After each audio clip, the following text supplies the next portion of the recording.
안녕하십니까. 신영일의 비즈정보 플러스입니다. 시원하고 달콤한 배는 맛과 영양이 모두 뛰어난데요. 배는 루테올린 성분이 다량 함유되어 있어서 감기 예방은 물론 가래, 기관지염 예방에 효과적이고 소화 효소가 들어있어서 고기를 먹거나 과식했을 경우 더부룩한 속을 달래준다고 합니다. 이러한 배를 고를 때는 아래쪽이 통통한 것을 골라야 하고요. 배를 보관할 때는 하나씩 신문지나 비닐에 싸서 냉장 보관하는 것이 좋고, 사과와 배를 함께 보관하면 쉽게 무르기 때문에 따로 보관하는 것이 좋다고 하니까 참고하시기 바랍니다. 그럼 오늘 순서 본격적으로 시작합니다.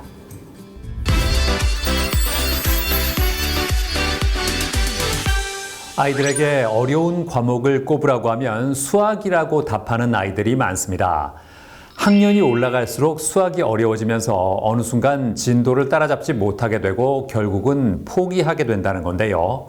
자, 그래서 이번에는 원리를 이해하는 연산학습을 통해 수학을 즐겁게 배울 수 있는 수학학원을 소개해드리겠습니다.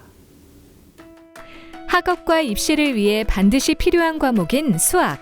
장기적으로 사고력과 논리력을 높이기 위해 필수적으로 배워야 한다고 합니다. 하지만 갈수록 문제의 수준이 높아지면서 수학을 멀리하게 되는 아이들이 적지 않다고 하는데요.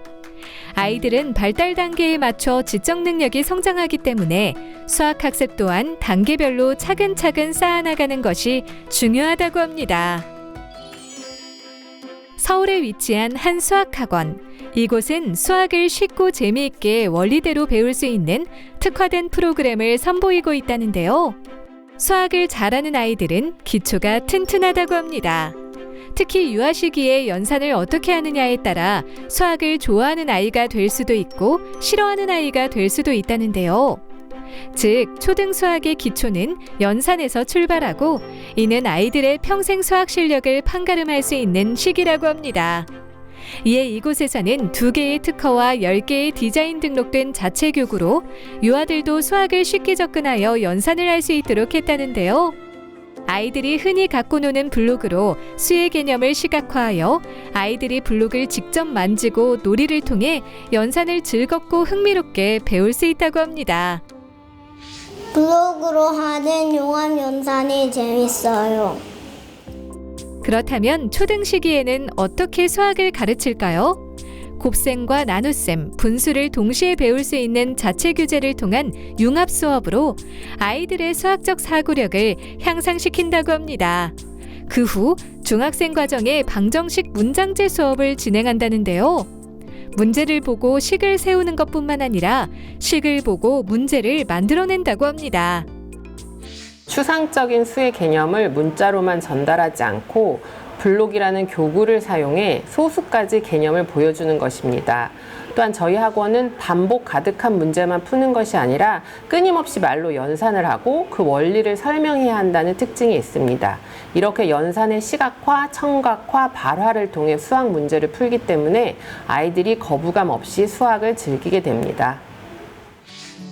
수학은 주요 과목 중 하나지만 학년이 올라가고 심화 내용을 공부할수록 자신감이 떨어지고 수학을 포기하는 아이들도 적지 않다는데요. 연산에 대한 원리 학습을 블록을 통해 쉽고 재미있게 배워나가며 수학에 대한 자신감을 길러보는 건 어떨까요?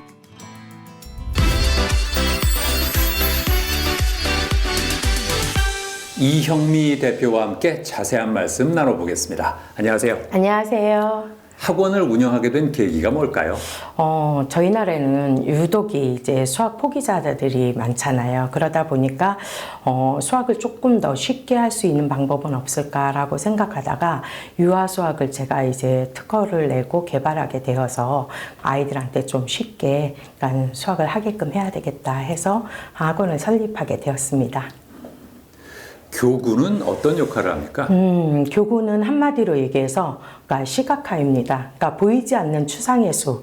그러니까 예를 들어서 블록을 보여주면서 5에다가 2개가 들어가 있는 5, 2, 7. 이 7에는 개수가 보이고 이 블록 숫자를 통하여서 아이들이 추상의 수가 아닌 보이는 숫자로 생각을 하게 돼서 이 부분이 아이들한테는 굉장히 쉽게 이제 접근할 수 있도록 이렇게 했고, 그 다음에 예를 들어서 이게 8이고 5, 3, 8이고 5, 4, 9인데 이렇게 합체를 하면 저희 친구들은 뭐라고 하냐면 이게 학교가 되어서 5, 5는 10이 되고 나머지 수 3과 4를 더해서 17이 됩니다. 그래서 그냥 숫자에서 8 더하기 9는 숫자 17이라는 게 보이지 않지만 이렇게 해주면은 그러니까 이제 직관적으로 연산을 할 수 있는 그런 역할을 교구가 하고 있습니다.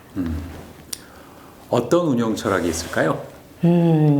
저는 어릴 때 3학년 이하에서 너무 과도한 양이나 아니면 너무 과도한 숙제를 내주면 안 된다라고 생각을 하기 때문에 숙제 없이 그 다음에 주 1회 1시간만으로도 아이들이 충분히 연산을 할 수 있고 그 연산이 수학으로 스며들 수 있기 때문에 아이들이 일단은 행복한 수학을 했으면 좋겠습니다. 앞으로는 어떤 계획이 있으세요? 전국 유치원으로 이 프로그램이 들어가서 초, 중, 고등학교 때 아이들이 힘들지 않게 수학을 했으면 좋겠고요.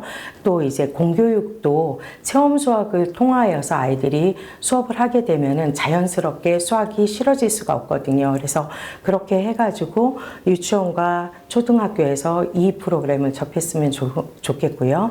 또 하나는 더욱 연구 개발을 하여서, 그러니까 이제 K컬처가 있듯이 K매스로 전 세계에 저희 프로그램을 알렸으면 좋겠고, 그로 인해서 아이들이 수학을 정말 재밌게 했으면 좋겠습니다. 네, 오늘 말씀 잘 들었습니다. 감사합니다. 감사합니다.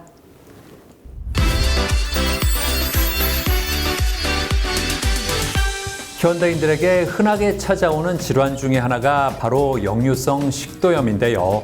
역류성 식도염의 주요 원인은 잘못된 생활 습관과 서구화된 식습관이라고 합니다.